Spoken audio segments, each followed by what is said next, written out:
हम बात कर रहे थे इस प्रॉब्लम की 1.3 की। 1.1 को मैंने ऑलरेडी डिस्कस कर ही दिया है लास्ट वीडियो में। तो आइए शुरू करते हैं एक्सरसाइज P1.2।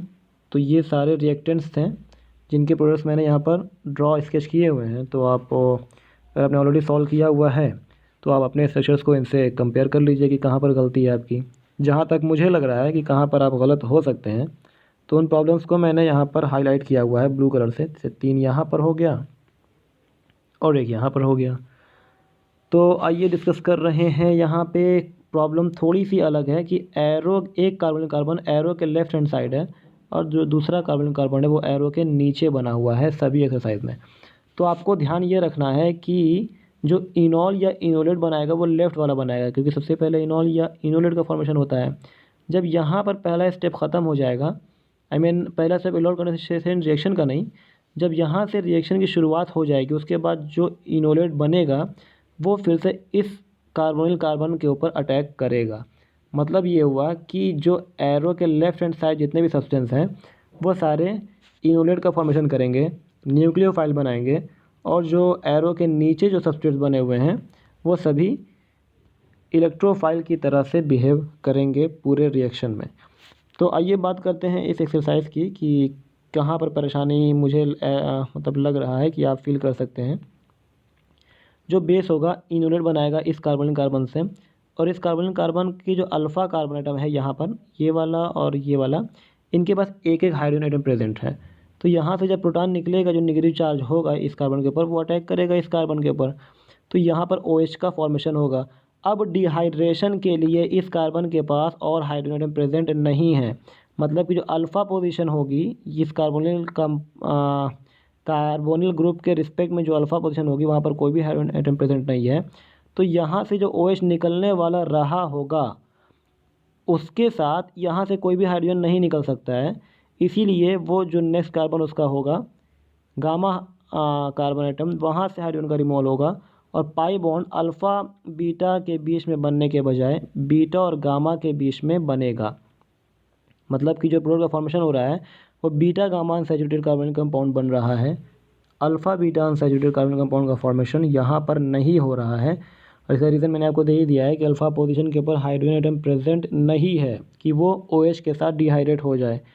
तो कुछ केस में ऐसा होता है कि जब अल्फ़ा पोजीशन के ऊपर हाइड्रोजन एटम प्रेजेंट नहीं होता है, एक ही हाइड्रोजन एटम प्रेजेंट होता है जो कि इनोलेट के फॉर्मेशन में खर्च हो जाता है, डिहाइड्रेशन के लिए दूसरा हाइड्रोजन प्रेजेंट नहीं होता है, तो जहाँ पर OH होता है वो अपने नेक्स्ट कार्बन से दूसरे हाइड्रोजन को फाइंड आउट करने की कोशिश करता है, और अगर हाइड्रोजन प्रेजेंट होता है वहाँ पे तो वहाँ से हाइड्रोजन को रिमूव करके वो पाई बॉन्ड का फॉर्मेशन करेगा। तो मैं यहाँ पर overall beta gamma unsaturated carbon compound का फॉर्मेशन हो रहा है। अब इस एक्सरसाइज की बात करते हैं। यहाँ आपको कन्फ्यूजन हुई होगी कि जो बेस होगा वो प्रोटॉन कहाँ से सब्सट्रैक्ट करेगा, क्योंकि यहाँ पर दो तरह के अल्फ़ा कार्बन एटम्स प्रेजेंट हैं, एक जो सेंटर में है दोनों कार्बन कार्बन्स के और दूसरा जो टर्मिनल पे है। तो ध्यान रहे हमेशा जब भी ऐसा सब्सट्रेट आपको मिले जिसमें 2 कार्बोनिल ग्रुप्स प्रेजेंट हैं और दोनों के बीच मतलब दोनों कार्बोनिल ग्रुप्स एक कार्बन से सेपरेटेड हैं, और अगर उस कार्बन के पास हाइड्रोजन एटम प्रेजेंट है तो वही हाइड्रोजन एटम सबसे ज़्यादा एसिडिक होता है पूरे सबस्ट्रेट में, वही हाइड्रोजन एटम सबसे ज़्यादा एसिडिक होगा टर्मिनल हाइड्रोजन से भी, क्योंकि यहाँ पर हाइड्रोजन के अब्स्ट्रैक्ट होने के बाद जो निगेटिव चार्ज आएगा वो निगेटिव चार्ज दोनों कार्बोनिल ग्रुप्स स्टेबलाइज करेगा। तो बहरहाल जो भी बेस था उससे यहाँ से प्रोटॉन को रिमूव करा करके जो नेगेटिव चार्ज बनेगा एज ए न्यूक्लियोफाइल आप इस कार्बन कंपाउंड के ऊपर कार्बन के ऊपर अटैक करा सकते हैं, जिसके रिजल्ट में आपको इस कंपाउंड का फॉर्मेशन होगा। नेक्स्ट एक्सरसाइज में मैं क्यों कह रहा था कि हाँ ये थोड़ा सा टिपिकल हो सकती है, इसमें बेस इसी कार्बन कंपाउंड से अल्फ़ा हाइड्रोजन का रिमूवल करेगा, और यहाँ कोई कन्फ्यूजन भी नहीं है क्योंकि कार्बन कंपाउंड के इस तरफ तो अल्फ़ा हाइड्रोजन प्रेजेंट है नहीं, एक ही तरफ प्रेजेंट है। यहाँ से प्रोटॉन का रिमूवल होगा और जो नेगेटिव चार्ज आएगा वो अटैक करेगा इलेक्ट्रोफाइल पे। अब ये जो इलेक्ट्रोफाइल है इसमें 2 इलेक्ट्रोफिलिक सेंटर है, एक कीटोनिक कार्बन है और एक एल्डिहाइडिक कार्बन है।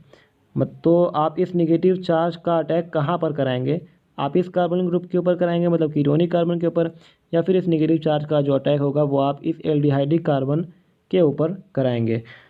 तो ध्यान रहे, अगर किसी भी सबस्ट्रेट में दो इलेक्ट्रोफिलिक सेंटर हैं, पहला कीटोनिक कार्बन, दूसरा एल्डिहाइडिक कार्बन, तो न्यूक्लियोफाइल का अटैक हमेशा एल्डिहाइडिक कार्बन पर होता है, क्योंकि एल्डिहाइडिक कार्बन जो होता है वो ज़्यादा इलेक्ट्रोफिलिक होता है as compare to the ketonic carbon. मतलब कि एल्डिहाइडिक कार्बन के इलेक्ट्रॉन को एक्सेप्ट करने की जो टेंडेंसी होती है वो कीटोनिक कार्बन से ज़्यादा होती है। तो इस केस में जो निगेटिव चार्ज होगा वो सीधा एल्डिहाइडिक कार्बन के ऊपर आकर के अटैक करेगा। एज ए रिज़ल्ट इस कंपाउंड का फॉर्मेशन होगा। अब हम बात करते हैं इस एक्सरसाइज की। यहाँ पर भी जो प्रॉब्लम है वो यही है कि आपको प्रोटॉन कहाँ से निकालना है, इस कार्बन से या फिर इन दोनों कार्बन से। तो सिमिलरली ये इसी तरह का ही केस है कि जब भी किसी सबस्ट्रेट में दो कार्बोनिल ग्रुप्स एक सिंगल कार्बन से सेपरेटेड होते हैं, तो अगर उस कार्बन के ऊपर हाइड्रोजन प्रेजेंट है तो बेस हमेशा उसी जगह से प्रोटॉन का रिमूवल करेगा। तो आप भी इसी कार्बन से, जहाँ पर रेड मार्क इस समय है, इसी कार्बन से प्रोटॉन को रिमूव करा करके इस कार्बोनिल कार्बन के ऊपर अटैक करा दीजिए, जिससे कि इस प्रोडक्ट का फॉर्मेशन हो जाएगा। तो इस एक्सरसाइज में हमने क्या देखा कि दो अलग अलग तरह के कार्बोनिल ग्रुप्स प्रेजेंट हैं। इससे पहले हम क्या देखते थे कि एक ही तरह का कार्बोनिल कंपाउंड होता था, वही न्यूक्लियोफाइल की तरह से बिहेव करता था और वही इलेक्ट्रोफाइल की तरह से भी बिहेव करता था। यहाँ पर क्या है कि न्यूक्लियोफिलिक कार्बोनिल कार्बन या फिर कार्बोनिल कंपाउंड अलग है और जो इलेक्ट्रोफिलिक कार्बोनिल कंपाउंड है वो अलग है। तो जब न्यूक्लियोफिलिक और इलेक्ट्रोफिलिक कार्बोनिल कंपाउंड्स अलग अलग होते हैं, हम ऐसे रिएक्शन को मिक्स्ड एल्डोल कंडेंसेशन रिएक्शन कहते हैं। तो आइए नेक्स्ट एक्सरसाइज की बात कर लें हम P1.3 की। यहाँ पर इसमें भी कुछ इस तरह की प्रॉब्लम्स मैंने दिया था और उसके सॉल्यूशंस मैंने यहाँ पर दिए हुए हैं। अगर आपने पहले से सॉल्व किया हुआ है तो अपने स्ट्रक्चर्स को मेरे दिए गए स्ट्रक्चर से मैच करा लीजिए। अगर सारे मैच कर जाएंगे तो अच्छी बात है, लेकिन प्रॉब्लम कहाँ पर हो सकती है उन एक्सरसाइज को मैंने हाईलाइट किया हुआ है यहाँ पर। जैसे कि इस केस में थोड़ी सी प्रॉब्लम आपको हो सकती है या फिर इस केस में प्रॉब्लम हो सकती है। तो इसको पहले डिस्कस करते हैं हम। बेस है, प्रोटॉन को अपस्ट्रैक्ट करेगा। अब यहाँ पर बेस, क्योंकि ये जो सबस्ट्रेट है इनमें से कोई भी एक ऐसा नहीं है कि एरो के नीचे है, अब वो एज ए रिएजेंट वर्क नहीं कर रहा है, अब वो एज ए रिएक्टेंट वर्क कर रहा है। तो जो बेस होगा वो दोनों में से अल्फ़ा हाइड्रोजन को अपस्ट्रैक्ट करने की कोशिश करेगा। तो यहाँ पर जो अल्फ़ा हाइड्रोजन प्रेजेंट हैं इन दोनों कार्बन से, लेकिन इस सबस्ट्रेट में अल्फ़ा हाइड्रोजन प्रेजेंट है ही नहीं, ना इस कार्बन पर है और ना ही इस कार्बन पर है। तो फॉर्चुनेटली क्योंकि अल्फ़ा हाइड्रोजन एक ही सबस्ट्रेट के ऊपर प्रेजेंट है, तो यही इनोलेट का फॉर्मेशन करेगा। मतलब यहाँ से प्रोटॉन का अब्स्ट्रैक्शन हो जाएगा और जो नेगेटिव चार्ज आएगा वो इस कार्बन के ऊपर अटैक करेगा। अटैक करने के बाद यहाँ पर O नेगेटिव आएगा। O नेगेटिव वाटर से प्रोटॉन को अब्स्ट्रैक्ट करके OH में कन्वर्ट हो जाएगा, जैसा कि यहाँ पर हो रहा है। अब डिहाइड्रेशन स्टेप जब होता या फिर होगा डिहाइड्रेशन स्टेप, इस कार्बन के ऊपर OH है और इसके नेक्स्ट कार्बन जो कि जनरली अल्फ़ा होते हैं वहाँ से हाइड्रोजन का रिमूवल होता है, लेकिन यहाँ अल्फ़ा हाइड्रोजन के ऊपर कोई भी हाइड्रोजन एटम प्रेजेंट नहीं है। और ये अपने नेक्स्ट बाकी के जो दो कार्बन है वहाँ पर भी कोई हाइड्रोजन एटम प्रेजेंट नहीं है। तो जब जिस कार्बन के ऊपर हाइड्रोक्सी ग्रुप है उस कार्बन के जो नेक्स्ट तीन कार्बन हैं वहाँ पर कोई भी हाइड्रोजन एटम प्रेजेंट नहीं है, मतलब डिहाइड्रेशन नहीं हो सकेगा इस सबस्ट्रेट का, और ये alpha beta hydroxy carbonyl compound के ही फॉर्म में एग्जिस्ट कर जाएगा। मतलब कि ये जो नेक्स्ट स्टेप डिहाइड्रेशन स्टेप होता है उसमें नहीं जा पाएगा, क्योंकि वहाँ जाने के लिए डिहाइड्रेशन स्टेप इस कंपाउंड में पॉसिबल नहीं है, क्योंकि जो हाइड्रोक्सी ग्रुप इस कार्बन पर है उसके नेक्स्ट कार्बन के ऊपर कोई भी हाइड्रोजन प्रेजेंट नहीं है। यही बीटा हाइड्रोक्सी कार्बोनिल कंपाउंड इस प्रॉब्लम का फाइनल प्रोडक्ट हो जाएगा। आइए नेक्स्ट एक्सरसाइज की बात करते हैं। यहाँ से बेस जो होगा वो इस सबस्ट्रेट में से प्रोटॉन को अपस्ट्रैक्ट करने की कोशिश करेगा, लेकिन उसे यहाँ पर कोई भी अल्फ़ा हाइड्रोजन प्रेजेंट नहीं मिलेगा। अल्फ़ा हाइड्रोजन प्रेजेंट इसमें है और यहाँ पर आपको मैंने अभी बताया कि वो बीच का जो कार्बन होगा वहीं से प्रोटॉन का ऑब्स्ट्रक्शन करेगा। सिंपली यहाँ से प्रोटॉन को रिमूव करा दीजिए, नेगेटिव चार्ज का अटैक इस पर करा दीजिए और फिर डिहाइड्रेशन के रिजल्ट में इस कंपाउंड का फॉर्मेशन हो जाएगा। तो इस एक्सरसाइज में आपने क्या देखा कि यहाँ भी पिछले एक्सरसाइज की तरह से ही दो अलग अलग कार्बोनिल कंपाउंड्स प्रेजेंट हैं, लेकिन लास्ट एक्सरसाइज में हमने क्या देखा था कि वहाँ दोनों कार्बोनिल कंपाउंड के पास अल्फ़ा हाइड्रोजन एटम प्रेजेंट थे।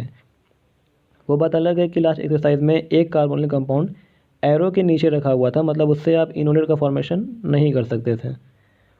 लेकिन अगर दोनों कार्बोनिल कंपाउंड एरो के लेफ्ट हैंड साइड होते हैं तो होता क्या है, जैसे ए और बी दो तरह के कार्बोनिल कंपाउंड्स हैं, तो पहले इनोलेट ए वाला बनाएगा, फिर बी पर अटैक करेगा, और दूसरे केस में क्या होगा कि बी वाला इनोलेट बना करके ए वाले पर भी अटैक कर सकता है, या फिर ए वाला इनोलेट बना करके ए पर ही अटैक कर सकता है, और बी जो कार्बोनिल कंपाउंड होगा वो इनोलेट बना करके अपने किसी दूसरे बी मॉलिक्यूल पर ही अटैक कर सकता है। तो उस तरह से ए नंबर ऑफ प्रोडक्ट्स वहाँ पर हमको मिल रहे थे, और उस रिएक्शन को हमने नाम दिया था मिक्स्ड एल्डोल कंडेंसेशन रिएक्शन। लेकिन इस एक्सरसाइज में जो दो कार्बोनिल कंपाउंड्स हैं, इनमें से आप अगर सभी एक्सरसाइज को सॉल्व किए होंगे तो दोनों कार्बोनिल कंपाउंड्स में से किसी एक ही के पास अल्फा हाइड्रोजन प्रेजेंट है। फॉर एग्जांपल, इसमें अल्फा हाइड्रोजन प्रेजेंट है, इसमें अल्फा हाइड्रोजन प्रेजेंट नहीं है।